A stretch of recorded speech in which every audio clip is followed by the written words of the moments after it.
ఈరోజు మీరందరూ సంతోషంతో రాష్ట్రంలో ప్రజలందరూ ఇల్లు రాని నిరుపేదలు కళ్ళల్లో కొవ్వొత్తులేసుకొని ఎదురు చూస్తున్నారు. అన్న రేవంత్ అన్న ఆదిలాబాద్ పోయిండు, కోలం గూడెంకి వెళ్ళి గృహప్రవేశాలు చేసిండు. వాళ్ళు ఇచ్చిన ఇప్ప పువ్వు లడ్డు లేకపోతే వాళ్ళు అక్కడ పెట్టిన రొట్టె తిన్నాడు. మొక్కజొన్నలు కాల్చినవి పెడితే సంతోషంగా భోజనం చేసిండు. ఇవన్నీ బాగానే ఉన్నాయి, ఇల్లు వచ్చిన వాళ్ళ కళ్ళల్లో ఆనందం ఉంది. మరి ఎదురు చూస్తున్న మా పరిస్థితి ఏందని ఈరోజు రాష్ట్రం నలుమూలల పేదోళ్ళు ఆలోచన చేస్తారు.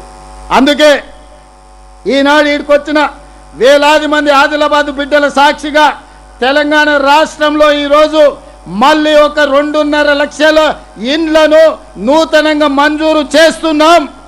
ఈ 2.5 లక్షల ఇండ్లలో గతంలో పనులు మంజూరయ్యి పనులు మొదలుపెట్టి కాస్తో కూస్తో బిల్లైన వాళ్లకు L3లో పెట్టి ఈరోజు నగదు వస్తలేదు. ఇల్లు మంజూరైన వాళ్ళు ఇల్లు కట్టుకోలేకపోతున్నారు. అందుకే ఆ సమస్యలన్నిటిని కూడా దృష్టిలో పెట్టుకొని ఆనాడు మొదటి విడత ఇందిరమ్మ ఇండ్లో, రెండో విడత ఇందిరమ్మ ఇండ్లో, లేకపోతే గృహలక్ష్మి పేరు మీద గతంలో కాగితం వచ్చినా వాళ్ళు ఈరోజు ఇండ్లు కట్టుకోలేని పరిస్థితి ఉంది.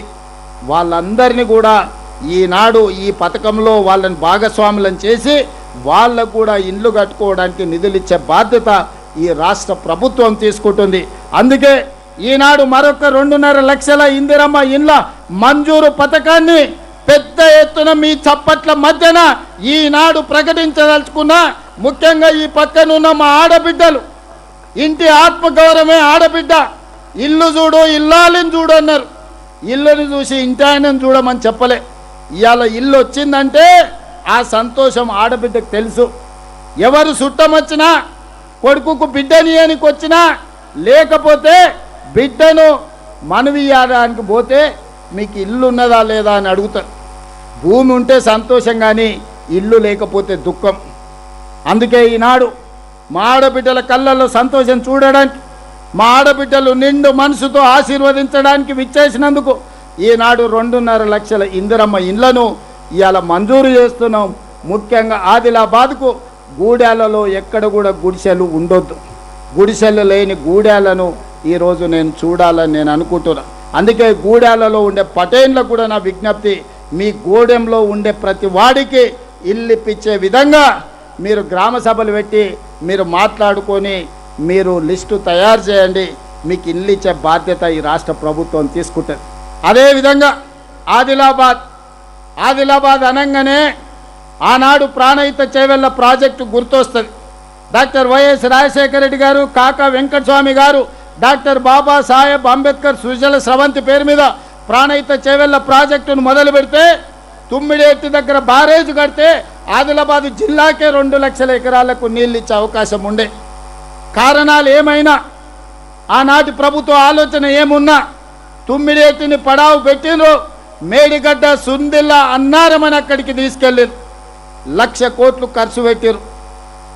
కాళేశ్వరం కట్టడం, కాళేశ్వరం కూలేశ్వరం కావడం, 1,00,000 కోట్లు గోదావరి గంగలో కలిసిపోయి ఈనాడు ఆ 1,00,000 కోట్లు మొత్తం గోదావరిలో కలిసిపోయినాయి.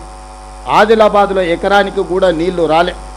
ఇవాళ ఎక్కడికి వచ్చినా ఇంతకుముందే కొమరభీం ప్రాజెక్టును చూసిన 10 టీఎంసీల కెపాసిటీ ఉంటే ఆ ప్రాజెక్టులో ఈరోజు రిపేర్లు ఉంటే చెయ్యకపోవడం వల్ల 4 టీఎంసీల నీళ్ళనే కొమరంభీం ప్రాజెక్టులో నిలుపుకునే పరిస్థితి. ఈ ఆదిలాబాద్ జిల్లాలో కుత్పి కావచ్చు, కంకి కావచ్చు, ఈనాడు ఉన్న ఏ ప్రాజెక్ట్ అయినా ఆనాడు పూర్తి చేయకపోవడం వల్ల 10 సంవత్సరాలు సాగునీటి ప్రాజెక్టులకు 1,80,000 కోట్ల రూపాయలు ఖర్చు పెట్టినా ఆదిలాబాద్ జిల్లాలో ఏ ఒక్క ప్రాజెక్టు పూర్తి కాలే. ఆదిలాబాదు నిర్లక్ష్యానికి లోనైంది. ఆదిలాబాదు ప్రాజెక్టులు పడావు పడ్డాయి. అందుకే ఇవాళ ఆదిలాబాదు జిల్లాను అత్యంత ప్రాధాన్యత తీసుకోదలుచుకున్నాం. ఆనాడు ఆగిపోయిన డాక్టర్ వైఎస్ రాజశేఖర రెడ్డి గారు మొదలుపెట్టిన ప్రాణహిత చేవెళ్లలో భాగంగా తుమ్మిడి ఎట్టి దగ్గర బ్యారేజ్ నిర్మించి ఆదిలాబాదు జిల్లాకు 2 లక్షల ఎకరాలకు నీళ్ళు ఇవ్వాలని ఈనాడు మా ప్రభుత్వం నిర్ణయం తీసుకున్నది. అందుకే మహారాష్ట్ర ముఖ్యమంత్రి గారికి నేను లేఖ రాసిన. దీనికి సంబంధించి చర్చించేది ఉన్నది, ఇరు రాష్ట్రాల సమస్యలు పరిష్కరించుకునేది ఉన్నది, సమయం ఇవ్వండి అని. మహారాష్ట్ర ముఖ్యమంత్రి గారు ఇంతవరకు స్పందించలే. మరి మహారాష్ట్ర ముఖ్యమంత్రి గారు ఎందుకు స్పందిస్తలేరో నాకు అర్థం కాలే. వారం క్రితం నరేంద్ర మోడీ దేశ ప్రధానమంత్రి గారు ఒక సూచన చేశారు. అంతర్రాష్ట్ర జల వివాదాలను ఆయా రాష్ట్రాల ముఖ్యమంత్రులు సామరస్యంగా చర్చించుకొని వాటిని పరిష్కరించుకోండి అని వారు సూచన చేశారు.